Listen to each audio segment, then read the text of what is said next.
Do you want to learn English? Do you want to speak English? Do you want to practice English?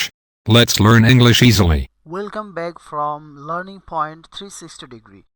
Friends, আজকে আমি আপনাদের সাথে share করব এমনই কিছু ইংরেজি ভোকাবুলারি 30টি ইংরেজি ভোকাবুলারি পেয়ার যেগুলো প্রত্যেকটা মানুষকেই কনফিউজড করে। সো আজকে আমি আপনাদেরকে এই কনফিউশনগুলো দূর করার জন্য এক্সাম্পল সহ এই সেন্টেন্সগুলো আলোচনা করব। আপনারা যদি এখন পর্যন্ত আমার চ্যানেলটিতে সাবস্ক্রাইব না করে থাকেন তাহলে প্লিজ এখনই এই সাবস্ক্রাইব বাটনটি ক্লিক করে আমার চ্যানেলে সাবস্ক্রাইব করুন এবং পাশের বেল আইকনটিতে ক্লিক করুন এবং ফ্রেন্ডদের সাথে বেশি বেশি করে আমার ভিডিওটি শেয়ার করুন। আজকের প্রথম শব্দ পেয়ারটি হলো এমিগ্রেন্ট অ্যান্ড ইমিগ্রেন্ট।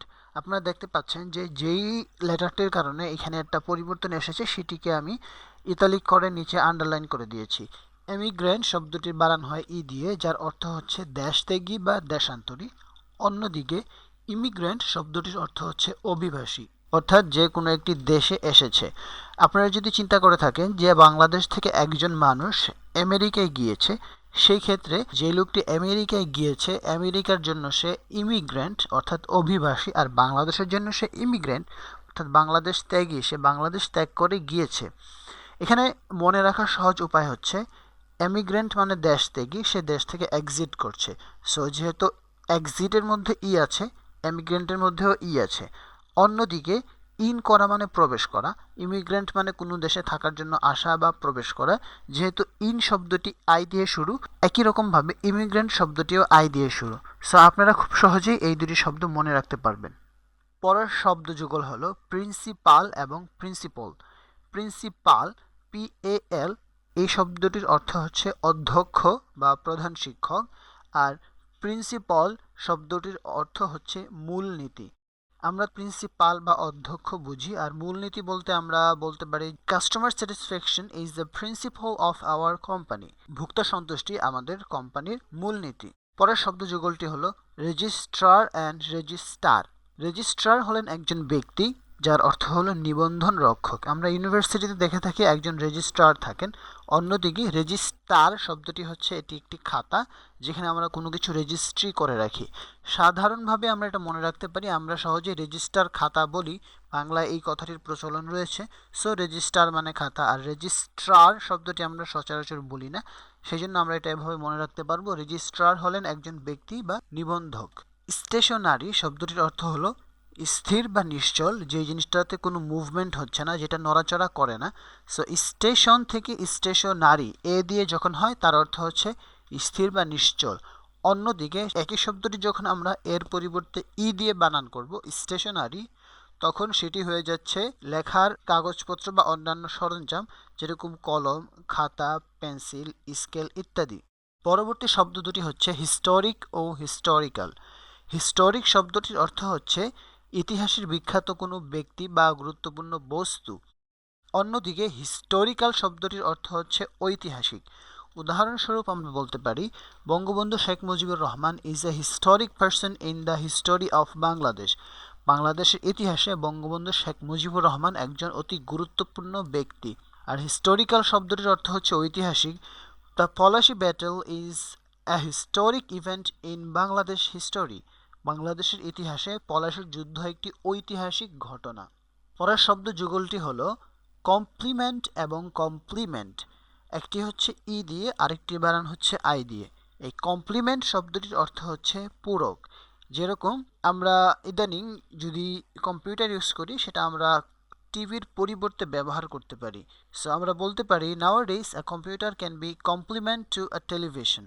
আর কমপ্লিমেন্ট এই শব্দটি যখন আই দিয়ে লিখি এটি খুব সহজ, এটি হচ্ছে প্রশংসা। আমরা বলি যে আমি একটা গুড কমপ্লিমেন্ট পেয়েছি আমার টিচারের কাছ থেকে, আমার বাবার কাছ থেকে আমি একটা গুড কমপ্লিমেন্ট পেয়েছি। এই কমপ্লিমেন্ট মানে হচ্ছে প্রশংসা। পরের শব্দ দুটি হলো ওয়ান্ডার, WANDER। এই ওয়ান্ডার মানে হচ্ছে ঘুরে বেড়ানো। যেরকম I was wandering in the city, আমি সিটিটির মধ্যে, শহরের মধ্যে ঘুরে বেড়াচ্ছিলাম। অন্যদিকে WON দিয়ে যখন আমরা ওয়ান্ডার লিখি সেটির অর্থ হচ্ছে আশ্চর্য হওয়া, অবাক হওয়া। যেরকম I wandered Zimbabwe won the match against Sri Lanka. আমি আশ্চর্য হলাম যে জিম্বাবুয়ে শ্রীলঙ্কার বিপক্ষে খেলাটি জিতে নিল। বিসাইড এবং বিসাইডস এখানে বিসাইড এবং বিসাইডসের মধ্যে খুব সহজ এবং পরিষ্কার পার্থক্য রয়েছে। বিসাইড শব্দটির অর্থ হচ্ছে পাশে, এবং বিসাইডস যখন একটি এস যোগ করে দেওয়া হয় সাথে, তার অর্থ হচ্ছে পাশাপাশি। মনে রাখতে পারবেন বিসাইডে ই আছে পাশে, আর যেহেতু পাশাপাশি এখানে দুটি শব্দ অতিরিক্ত একটা এস দিয়ে দেওয়া হয়েছে বিসাইডসে। এখন বিসাইড মানে হচ্ছে যে my house is beside the road, আমার বাসাটা হচ্ছে রাস্তার পাশে। আর বিসাইডস দিয়ে সেন্টেন্সটি বলতে পারি যে I M A students besides I do a part time job, আমি একজন ছাত্র, পাশাপাশি আমি একটি পার্ট টাইম বা খণ্ডকালীন চাকরি করি। সামটাইমস, সামটাইম ও সাম টাইম, এই তিনটি শব্দের মধ্যে অনেকেই পার্থক্যটা সহজে বুঝতে পারেন না। সামটাইমস যখন এস দিয়ে বলা হয় তার অর্থ হচ্ছে মাঝে মাঝে, কখনো কখনো, অফেন। আর যখন এস ছাড়া সামটাইম বলা হয় তার অর্থ হচ্ছে যে এক সময় বা কোনো এক সময়, কখনো। আর যখন সাম টাইম দুটিকে আলাদা দুটি ওয়ার্ডে লেখা হয় তখন তার অর্থ হচ্ছে যে কিছু সময় বা কিছুক্ষণ। সামটাইমস দিয়ে বলতে পারি যে সামটাইমস আই ফিল অ্যালোন, মাঝে মাঝে আমি একা বোধ করি। আর সামটাইম দিয়ে বলতে পারি যে I will visit your house sometime, এক সময় আমি তোমার বাসায় যাব। আর sometime I need some time to finish the work, এই কাজটা শেষ করার জন্য আমার কিছু সময় প্রয়োজন। রাইজ এবং রেইজ, রাইজ শব্দটির অর্থ হচ্ছে উদয় হওয়া বা ওঠা, আর রেইজ শব্দটির মানে হচ্ছে বাড়া, বেড়ে যাওয়া। The sun rises in the east, পূর্ব দিকে সূর্য ওঠে অথবা সূর্য পূর্ব দিকে ওঠে। আর রেইজ মানে বাড়া। ইউর প্রফিট রেইজড আ লট, তোমার মুনাফা অনেক বেড়েছে। THAN দেন ও THEN দেন, THAN দেন মানে হচ্ছে যে থেকে, তুলনা করার জন্য ব্যবহার করা হয়। Bangladesh is better than Sri Lanka now, বর্তমানে বাংলাদেশ শ্রীলঙ্কা থেকে অনেক ভালো। আর THEN দেন মানে পরে। ইউ কেম ফার্স্ট দেন কেম হি, তুমি প্রথমে এসেছো পরে সে এসেছে। পরবর্তী শব্দযুগল হলো অ্যাডভাইস এবং অ্যাডভাইস। সি দিয়ে যখন বলা হয় তখন সাধারণত সেটি হয় নাউন এবং এস দিয়ে সেটি হয় ভার্ব। যখন অ্যাডভাইস বলতেছি তার অর্থ হচ্ছে উপদেশ, এবং যখন এস দিয়ে বলবো অ্যাডভাইস তার মানে হচ্ছে উপদেশ দেওয়া। The doctor gave me some advice, doctor আমাকে কিছু উপদেশ দিয়েছিলেন। আর অ্যাডভাইস দিয়ে বলবো উপদেশ দেওয়া। My teacher advised me to learn English, আমার শিক্ষক আমাকে ইংরেজি শেখার জন্য উপদেশ দিলেন।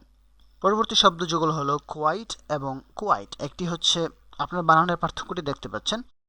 QUIET কোয়াইট মানে হচ্ছে শান্ত, QUITE এই কোয়াইট মানে হচ্ছে সম্পূর্ণ বা অনেক। The house is very quiet, বাড়িটি খুব শান্ত।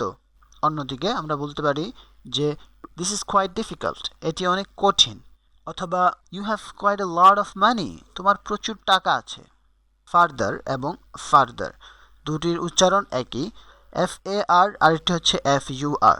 FAR ফার্দার মানে হচ্ছে অধিকতর দূরে বা দূরত্বর মধ্যে তুলনা করা। আর FUR ফার্দার মানে হচ্ছে আরও। His house is much farther than I thought, আমি যতটুকু ভেবেছিলাম তার বাড়িটি তার থেকেও অনেক দূরে। FUR ফার্দার দিয়ে বলা হয় যে I need further more information, আমার আরও অনেক তথ্য প্রয়োজন। পরবর্তী শব্দযুগল হলো লুজ এবং লুজ। লুজ LOOSE এর অর্থ হচ্ছে ঢিলা, আর LOSE লুজ মানে হারানো, হারিয়ে ফেলা বা পরাজিত হওয়া। সো LOOS দিয়ে বলতে পারি যে লুজ ড্রেসেস আর কমফোর্টেবল, ঢিলা কাপড় চোপড় হলো আরামদায়ক। অন্যদিকে আই লস্ট মাই কি, আমি আমার চাবিটি হারিয়ে ফেলেছি। আর আরেকটি সেন্টেন্স বলতে পারি যে Sri Lanka will again lose against Bangladesh, Sri Lanka বাংলাদেশের বিপক্ষে আবারও পরাজিত হবে। পরবর্তী শব্দ দুটি হলো ডেজার্ট এবং ডেজার্ট। DESSERT ডেজার্ট মানে হচ্ছে মিষ্টান্ন। We like to have dessert after meal, আমরা খাবারের পরে মিষ্টান্ন খেতে পছন্দ করি। আর ডেজার্ট মানে হচ্ছে মরুভূমি। There is no desert in Bangladesh. So বন্ধুরা, এই পর্যন্ত ছিল আমার আজকের এই ভিডিওটি। তবে আমি নেক্সট টাইম আরও সুন্দর সুন্দর ভিডিও নিয়ে, আরও ইম্পর্টেন্ট ভিডিও নিয়ে আসবো। সেই পর্যন্ত আমার চ্যানেলের সাথেই থাকুন, এবং যদি ভালো লেগে থাকে বন্ধুদের সাথে বেশি বেশি করে শেয়ার করুন, এবং চ্যানেলটিতে সাবস্ক্রাইব করুন, লাইক করুন, এবং কমেন্টে আপনাদের মতামত জানাবেন। অনেক অনেক অনেক ধন্যবাদ।